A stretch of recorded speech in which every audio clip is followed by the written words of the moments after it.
So Point is an initiative that's regional that has the objective to end poverty, and to do that through the use of continuous improvement and system thinking tools. We know there's a system in place of poverty, and we need to change the system. The system's broken. There's still way too many people in poverty. And so instead of looking at how can we improve housing or food distribution, we need to look at all of it together at a 30,000 foot level and see the entire system and work to change it. I think it's important for everyone to know how valuable it can be for all of these nonprofits as well as the school system working together, because ultimately with the right tools and processes that together all of us working will make a positive impact in the community.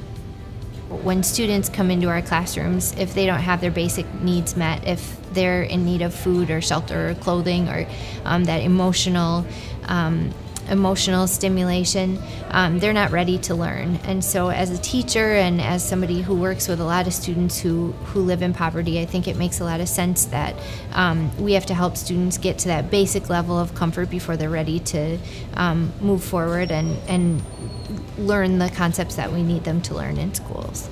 The extent of poverty, child poverty, to be specific, is a lot greater in the United States than I think most of our citizens realize. So today, about 1 in 5 American children live at or below the poverty level, which is an enormously high level. So in our country, 28 million children live below the poverty level, and that has consequences. And if science is telling us this problem is really significantly bad, is there a way to overcome it? Is there a way to heal? And so we talked extensively about that process, which is known as neurogenesis, and kind of gives us a roadmap for how to help children of poverty. One of the best parts about collaborating with the educators and the CI coaches and all of these people involved in Point is that we all come into things with inherent biases and don't really realize that we're limiting the way that our organizations can think about things because that's the way we've always thought about them.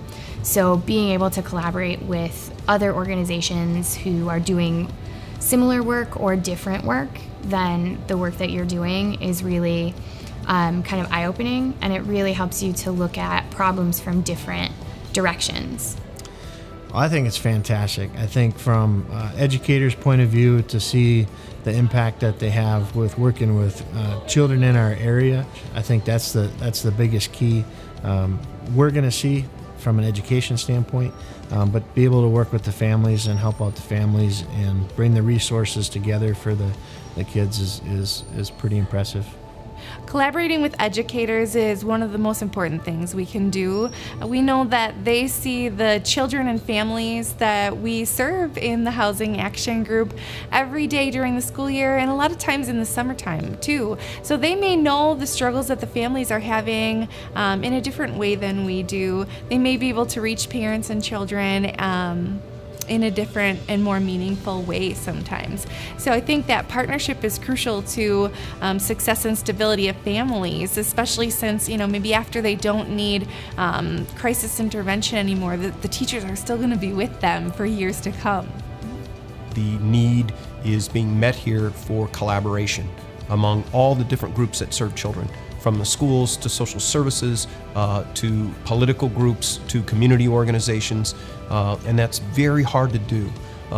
It might sound like it's easy, but it's one of the most challenging things to do, and you've done it here. You've got a roadmap for where you want to go. You have people cooperating. You have a high level of knowledge about the topic and the subject, and a deep and passionate commitment.